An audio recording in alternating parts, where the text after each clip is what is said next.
সুপ্রিয় শিক্ষার্থী বন্ধুরা, আসসালামু আলাইকুম। কেমন আছো তোমরা? আশা করি সকলেই ভালো আছো। বিএসবি ক্যামব্রিয়ান এডুকেশন গ্রুপের পক্ষ থেকে তোমাদের সকলকে স্বাগত জানিয়ে আজকে আমরা আমাদের যে আলোচ্য বিষয় সেই আলোচ্য বিষয়টি শুরু করতে যাচ্ছি। প্রিয় শিক্ষার্থী বন্ধুরা, আজকে আমি তোমাদের সাথে রয়েছি আহমদ মাহফুজ মাহবুব, সিনিয়র প্রভাষক ও বিভাগীয় প্রধান, metropolitan school and college, Dhaka. প্রিয় শিক্ষার্থীরা, আজকে আমরা নবম এবং দশম শ্রেণীর জীববিজ্ঞান বইয়ের যে নবম অধ্যায়টি রয়েছে সেই নবম অধ্যায়ের একটি গুরুত্বপূর্ণ বিষয় নিয়ে আমরা আলোচনা করব। আশা করি আলোচনা শেষ পর্যন্ত আমাদের সাথেই থাকবে। তো দেখো, আজকে আমরা যে বিষয়টি নিয়ে আলোচনা করব সেটি হচ্ছে কি, পেশি। আমরা জানি ইতিমধ্যে তোমরা যে সপ্তম শ্রেণী ছিল সেই সপ্তম শ্রেণীতে পেশি সম্পর্কে কিছু সংক্ষিপ্ত ধারণা তোমরা নিয়ে এসেছো। আজকে আমরা আরও একটি বিষয় নিয়ে আলোচনা করব।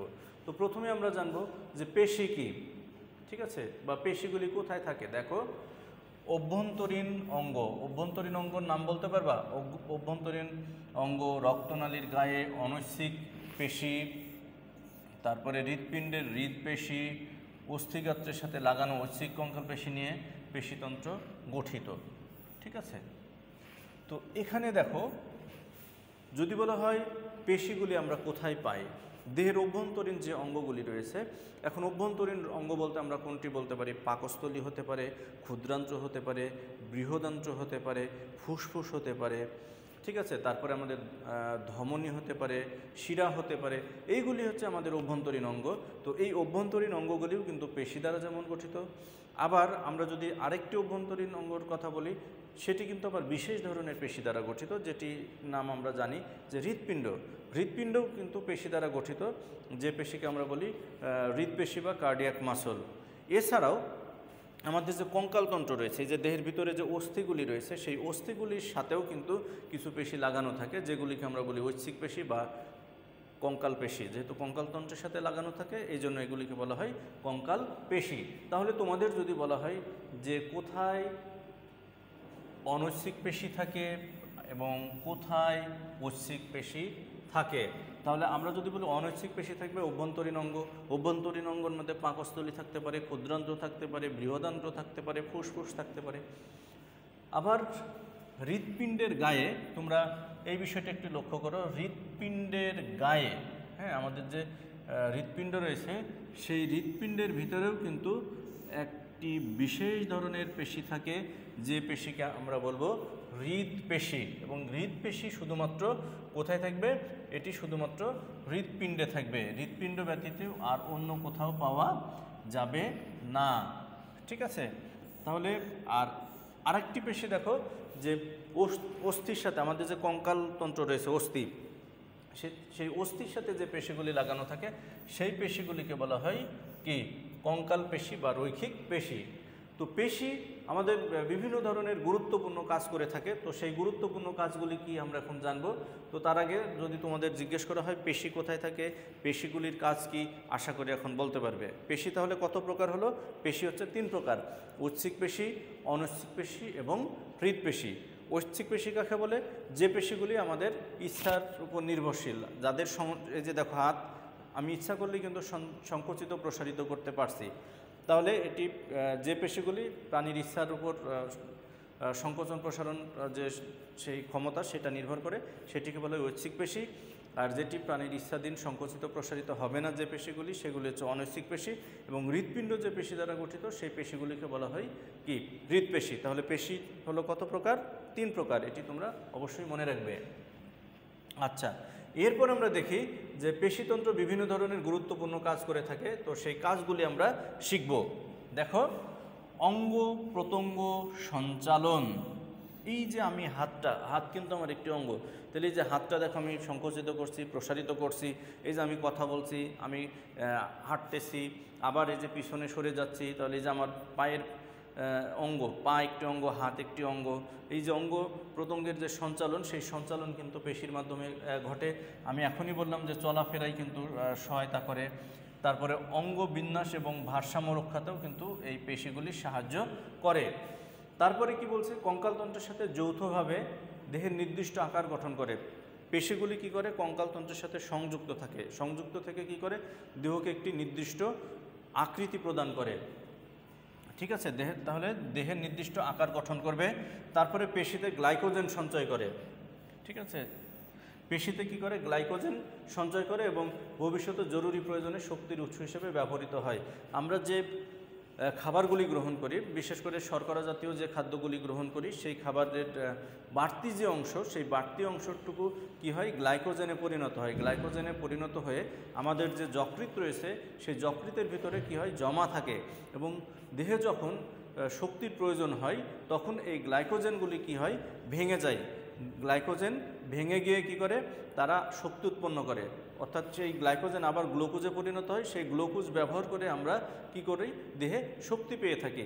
তাহলে এই যে গ্লাইকোজেন সঞ্চয় করা হচ্ছে কি পেশির কাজ। এবং এই গ্লাইকোজেনটা কোথায় সঞ্চিত থাকে তোমরা সকলেই মনে রাখবে, লিভারের ভিতরে, যকৃতের ভিতরে এটি সঞ্চিত থাকে এবং বিশেষ বৈশিষ্ট্য সম্পন্ন হয়। দেখো বিশেষ বৈশিষ্ট্য সম্পন্ন হয় হৃদপেশির হৃদস্পন্দন এবং রক্ত সঞ্চালন দায়িত্ব পালন করা। তোমরা কি বলতে পারবে যে বিশেষ বৈশিষ্ট্য কেন বলা হচ্ছে? এই হৃদপেশিকে, হৃদপিণ্ডের পেশি তো আমার ইচ্ছাধীন না, তাই না? তাহলে এটিকে আমি বিশেষ পেশি কেন বলবো? বিশেষ পেশি এই কারণেই বলা হয় কারণ এই হৃদপেশির গঠনটা হচ্ছে ঐচ্ছিক পেশির মতো। গঠনটা কিসের মতো? গঠন হচ্ছে ঐচ্ছিক পেশির মতো এবং কাজ হচ্ছে অনৈচ্ছিক পেশির মতো। এই জন্য এটিকে বলা হচ্ছে বিশেষ পেশি। আশা করি তোমরা বিষয়টা এখন বুঝতে পারছো। এবং হৃদপিণ্ডের যে পেশিগুলি রয়েছে সেই হৃদপিণ্ডের পেশির মধ্যে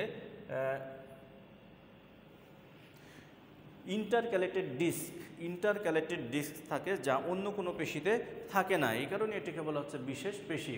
তারপরে দেখো এই যে মলমূত্র ত্যাগ, তারপরে পরিপাক নালীর মধ্যে খাদ্যবস্তুর চলন, এই কাজগুলিও কিন্তু পেশির সাহায্যে ঘটে থাকে। যেমন আমরা যদি খাদ্যনালীর কথা বলি, সেই খাদ্যনালীর ভিতরে কি হয় খাদ্যনালীর ক্রম সংকোচনের মাধ্যমে অর্থাৎ পেরিস্টালসিস প্রক্রিয়ার মাধ্যমে কিন্তু খাবারটা খাদ্যনালীর মাধ্যমে পাকস্থলীতে চলে যাচ্ছে। আবার পাকস্থলীর পেরিস্টালসিসের কারণে সেটি চলে যাচ্ছে কোথায় পরিপাকে যেমন সহায়তা করছে, আবার চলে যাচ্ছে ক্ষুদ্রান্তে। তাহলে এই যে এই কাজগুলি কিন্তু পেশিতে সাহায্য করে। এখন আমরা জানবো মানুষের যে চলন রয়েছে সেই মানুষের চলনে অস্থি এবং পেশির কি ভূমিকা আছে। দেখো অস্থি এবং পেশির কিন্তু অবশ্যই ভূমিকা আছে। দেখো মানুষের চলনে অস্থি এবং পেশির ভূমিকা খুব গুরুত্বপূর্ণ। অস্থি দেহের কাঠামো গঠন করে। দেখো অস্থি কি করছে? অস্থি দেহের কাঠামো গঠন করছে। আর পেশি কি করে? তোমরা কিন্তু এই কাজ দুইটি খেয়াল রাখবে। আর পেশি কি করে? এই কাঠামোর উপর আচ্ছাদন তৈরি করে। তাহলে কি করছে? অস্থি দেহের কাঠামো দান করছে আর সেই কাঠামোর উপরে আচ্ছাদন তৈরি করছে কে? এই পেশি। ঐচ্ছিক পেশি টেন্ডন নামক দৃঢ় স্থিতিস্থাপক এক ধরনের পেশি দিয়ে অস্থিকে আটকে রাখে। এখানে খেয়াল করো, ঐচ্ছিক পেশি টেন্ডন নামক দৃঢ় এবং স্থিতিস্থাপক এক ধরনের পেশি দিয়ে অস্থিকে আটকে রাখে। তাহলে যদি বলা হয় টেন্ডনটা কেমন, টেন্ডনের একটি বৈশিষ্ট্য কিন্তু এখানে বলা হয়ে গেছে। টেন্ডন হচ্ছে দৃঢ় এবং স্থিতিস্থাপক। আর কি করছে? পেশি দিয়ে, তাহলে স্থিতিস্থাপক এক ধরনের পেশি দিয়ে কি করছে? অস্থিকে আটকে রাখছে। এবং স্নায়বিক উত্তেজনার পেশির মধ্যে উদ্দীপনা জাগানোর ফলে পেশি সংকুচিত হয়। আবার উদ্দীপনা সরিয়ে দিলে পেশি পুনরায় শিথিল বা প্রসারিত হয়। তাহলে আমরা জানি স্নায়বিক উত্তেজনা যদি পেশির মধ্যে প্রবেশ করানো হয় তাহলে কি হবে? পেশি সংকুচিত হবে। স্নায়বিক উদ্দীপনায় পেশি সংকুচিত হয় আর উদ্দীপনা যদি আমরা সরিয়ে নিই তাহলে সেটি প্রসারিত হয়। তাহলে তোমাদের যদি জিজ্ঞেস করা হয় পেশি কখন সংকুচিত হয়, কখন প্রসারিত হয়, যেমন আমি যদি গরম পানির ভিতরে হাত দিই, হাত কিন্তু সাথে সাথে সরে যাবে, সরে গিয়ে যে দেখো পেশি সংকুচিত হয়ে গেল। আবার যদি এখানে তাপমাত্রা, ওই উদ্দীপনাটা যদি সরিয়ে নিই তাহলে কি হবে? ধীরে ধীরে আবার আগের জায়গায় রিল্যাক্স হয়ে যাবে, শিথিল হয়ে যাবে, এটাই বলা হচ্ছে। তারপরে কি বলছে? সংকোচন এবং প্রসারণের সাহায্যে সংলগ্ন অস্থির নড়াচড়া সম্ভব হয়। সংলগ্ন কি বলা হচ্ছে, এই সংকোচন এবং প্রসারণের সাহায্যে সংলগ্ন অস্থির নড়াচড়া সম্ভব হয়। যেমন আমি হাতের কথা যদি বলি, দেখো হাতের সাথে কিন্তু আমার পেশিগুলি লাগানো আছে। তাহলে কি হচ্ছে, আমি যখন এই যে পেশির এই পাশে দেখো প্রসারিত হয়ে গেল, পেশি কী হলো, এই পাশে প্রসারিত হয়ে গেল, ঠিক তার অপোজিটে দেখো সংকুচিত হয়ে যাচ্ছে। সংকুচিত এবং প্রসারিতর মাধ্যমে কি করছে, আমি কিন্তু আমার হাতের যে দুইটা অস্থি, এখানে হিউমেরাস, এখানে রেডিও আলনা যে অস্থি, সেই অস্থির কিন্তু আমি সংকোচন প্রসারণটি ঘটাতে পারলাম। এবং এভাবেই কোনো অঙ্গকে কি করতে পারি আমরা, প্রসারিত করে কোনো অঙ্গকে ভাঁজ করে, দেখো প্রসারিত করে কোনো অঙ্গকে ভাঁজ করে, আবার কোনো অঙ্গকে উপরের দিকে উঠাই, কোনো অঙ্গকে নিচের দিকে নামাই, বা কোনো অঙ্গকে কোনো অক্ষের ডানে বামে ঘোরাতে পারি। তাহলে দেখো এই যে পেশি সংকুচিত হলো, এটি কিন্তু দেখো বাঁকা হয়ে গেল। আবার এই পাশের যখন পেশিগুলি এখন কিন্তু প্রসারিত আছে, এবার দেখো যখন সংকুচিত হয়ে যাচ্ছে, অপোজিট পাশের পেশিগুলি কিন্তু আবার প্রসারিত হয়ে গেল। এবং এর ফলে কি হলো, আমার হাতটা দেখো আমি সোজা করে ফেললাম।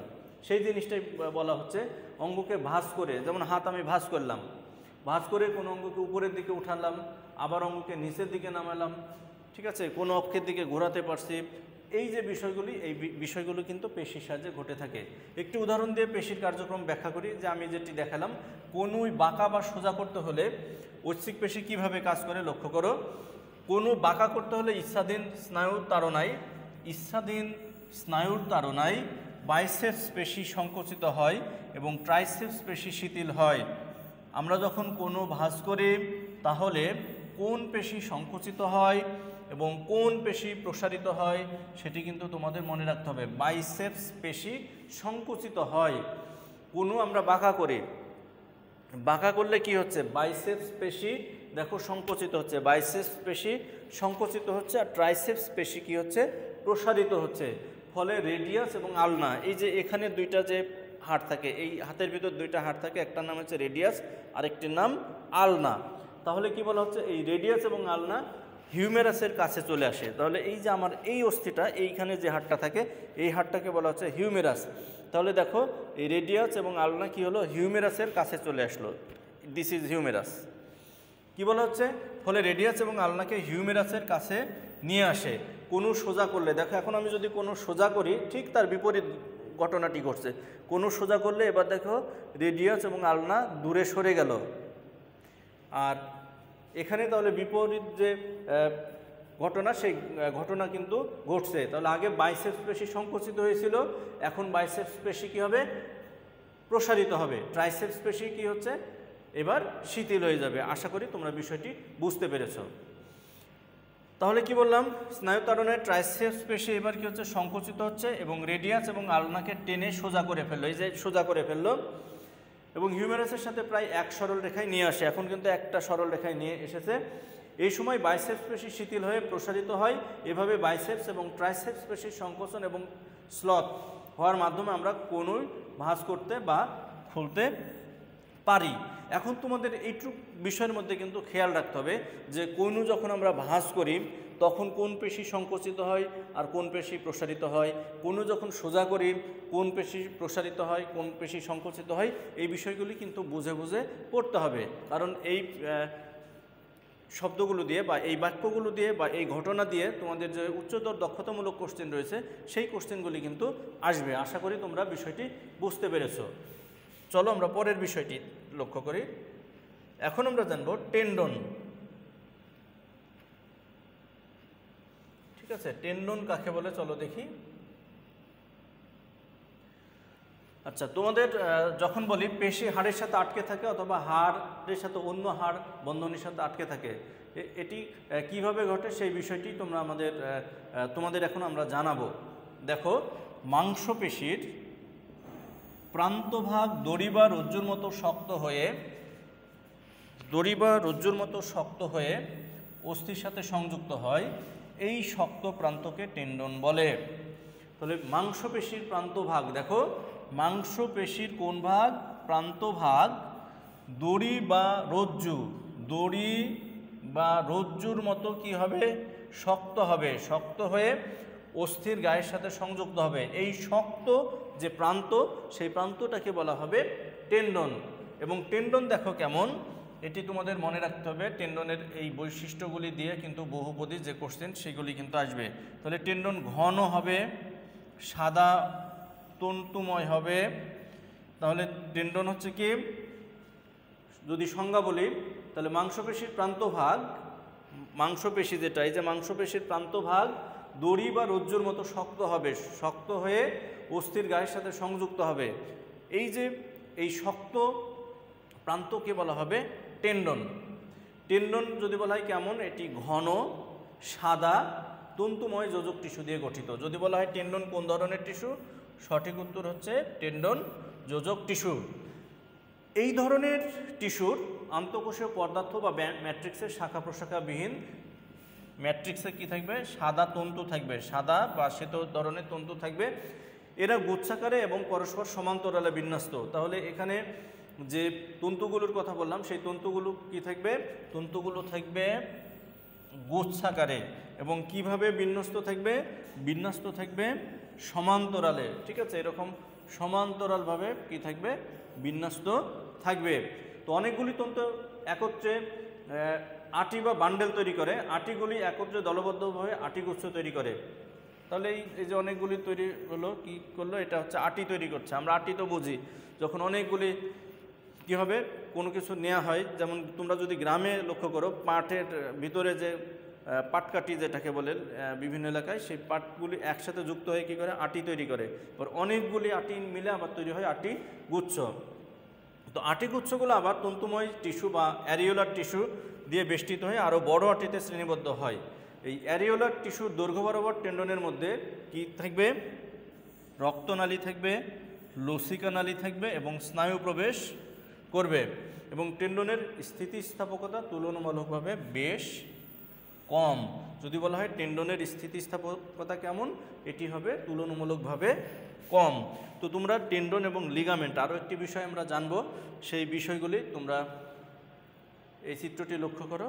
এই যে ট্রাইসেপস এবং বাইসেপস পেশির কথা যে বললাম, সেগুলি এখানে দেখানো হয়েছে, যেটি কিছুক্ষণ আগে আমি আমার নিজের হাত দিয়ে তোমাদের দেখানোর চেষ্টা করলাম।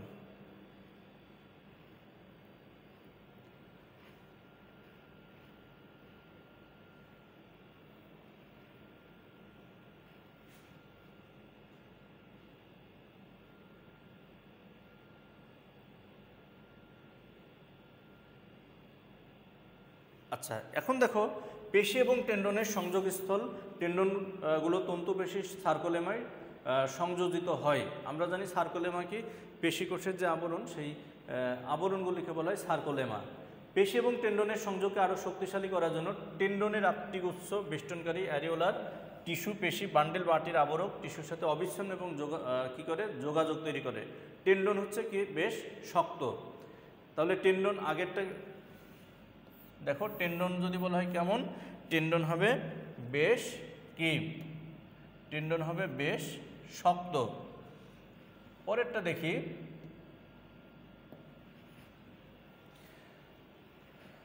টেন্ডন কি বললাম, শক্ত। অস্থি বা পেশির তুলনায় টেন্ডন ভেঙে বা ছিঁড়ে যাওয়ার সম্ভাবনা অনেক কম।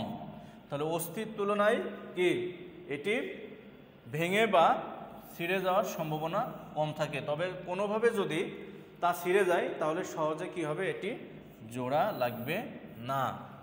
পেশিবন্ধনী পেশি প্রান্তে রজ্জুর মতো শক্ত হয়ে অস্থির সাথে সংযুক্ত থাকে। যদি বলা হয় এটি কোথায় থাকবে, পেশিবন্ধনী পেশি প্রান্তে রজ্জুর মতো শক্ত হয়ে কি করবে, অস্থির সাথে সংযুক্ত থাকে। পেশি এবং অস্থির সাথে আবদ্ধ হয়ে কি করে, দেহ কাঠামো গঠন করে। তাহলে কাজ যদি বলা হয়, দেহের কাঠামো গঠন করা, তারপরে দৃঢ়তা প্রদান, অস্থিবন্ধনী গঠনে সাহায্য করে এবং চাপ টানের বিরুদ্ধে যান্ত্রিক প্রতিরোধ গড়ে তোলাই হচ্ছে এদের কাজ।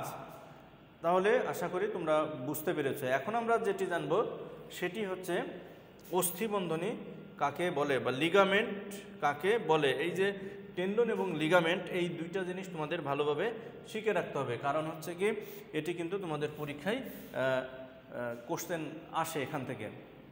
তাহলে দেখো, এই যে এইটুকু তোমরা এখনই মুখস্থ করবে। পাতলা কাপড়ের মতো কোমল অথচ দৃঢ় স্থিতিস্থাপক যে বন্ধনী দিয়ে অস্থিগুলি পরস্পরের সাথে যুক্ত থাকে তাকে অস্থিবন্ধনী বা লিগামেন্ট বলে। তাহলে লিগামেন্টের কাজ হচ্ছে একটা অস্থির সাথে আর একটা অস্থিকে কী করা, যুক্ত রাখা। আর আগেরটা কী ছিল, অস্থির সাথে পেশিকে যুক্ত রাখা। তাহলে পাতলা কাপড়ের মতো কোমল অথচ দৃঢ় মানে শক্ত স্থিতিস্থাপক যে বন্ধনী দিয়ে অস্থিগুলি পরস্পরের সাথে সংযুক্ত থাকে তাকে অস্থিবন্ধনী বা লিগামেন্ট বলে।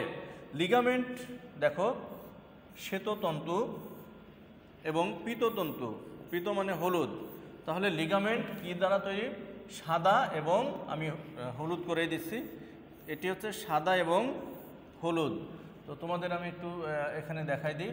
যদি বলা হয় লিগামেন্ট কী দিয়ে তৈরি, সাদা এবং যে পীততন্তু রয়েছে সেই সাদা এবং পীততন্তু, পীত মানে হচ্ছে হলুদ, ঠিক আছে, তন্তু দিয়ে গঠিত এবং ইলাস্টিক তন্তু দিয়ে গঠিত। কি তন্তু দিয়ে গঠিত, দেখো ইলাস্টিক। তাহলে ইলাস্টিক শব্দটি যেহেতু এখানে বলা হয়েছে তোমরা খুব স্বাভাবিকভাবেই নিশ্চয়ই বুঝতে পারছো, তাহলে এটির সংকুচিত এবং প্রসারিত হওয়ার যে ক্ষমতা সেই ক্ষমতা কিন্তু থাকবে। তাহলে কি হচ্ছে, যে ইলাস্টিক তন্তু থাকার কারণে কি থাকবে, এরা সংকোচন এবং প্রসারণে সক্ষম। এতে পীতবর্ণের স্থিতিস্থাপক তন্তুর সংখ্যা বেশি থাকে। তাহলে হলুদ বর্ণের যে তন্তু, হলুদ বর্ণের যে স্থিতিস্থাপক তন্তু সেটি কিন্তু এই লিগামেন্টের মধ্যে বেশি থাকে। এর মধ্যে সরু শাখা প্রশাখা বিশিষ্ট মানে জালের মতো বিন্যস্ত থাকবে। এই তন্তুগুলো গুচ্ছাকারে না থেকে আলাদাভাবে থাকে, এদের স্থিতিস্থাপকতা তুলনামূলকভাবে বেশি এবং ইলাস্টিক তন্তুগুলো থাকার কারণে এরা কিন্তু দেখো কি বলছে, যে ইলাস্টিন নামক প্রোটিন দিয়ে তৈরি। কি দিয়ে তৈরি, এই যে দেখো ইলাস্টিক তন্তুগুলো কি বলা হচ্ছে, ইলাস্টিন নামক প্রোটিন দিয়ে তৈরি। ইলাস্টিক তন্তুগুলো কি দিয়ে তৈরি, ইলাস্টিন নামক প্রোটিন দিয়ে তৈরি। ইলাস্টিন হচ্ছে কি, এক ধরনের প্রোটিন। আর প্রোটিনের কি বললাম, ইলাস্টিন থাকার কারণে সংকোচন প্রসারণে কিন্তু মানে সব দিকে এটা কি হয়, যে বাঁকা হয়ে নড়াচড়া করতে পারে, কিন্তু হাড়গুলি তার জায়গা থেকে পরিবর্তন হয় না। তো কবজা দেখো দাড়িপাল্লাকে দরজার কাঠামোর সাথে আটকে রাখছে। একইভাবে অস্থিবন্ধনী বা লিগামেন্ট হাড়কে, লিগামেন্ট কি করে দেখো, অস্থিবন্ধনী বা লিগামেন্ট হাড়কে আটকে রাখে। এতে অঙ্গটি সব দিকে সোজা বা বাঁকা হয়ে নড়াচড়া করতে পারে, কিন্তু হাড়গুলো তার জায়গার যে পরিবর্তন সেই জায়গার পরিবর্তন কিন্তু করতে পারে না। প্রিয় শিক্ষার্থী বন্ধুরা, আজকে আমরা যে বিষয়গুলি শিখলাম আশা করি তোমরা এতক্ষণ বুঝতে পেরেছো এবং আজকের লেকচারের আলোকে তোমাদের একটি বাড়ির কাজ থাকবে, তোমরা সকলেই এই বাড়ির কাজটি করবে। দেখো আজকে আমরা যে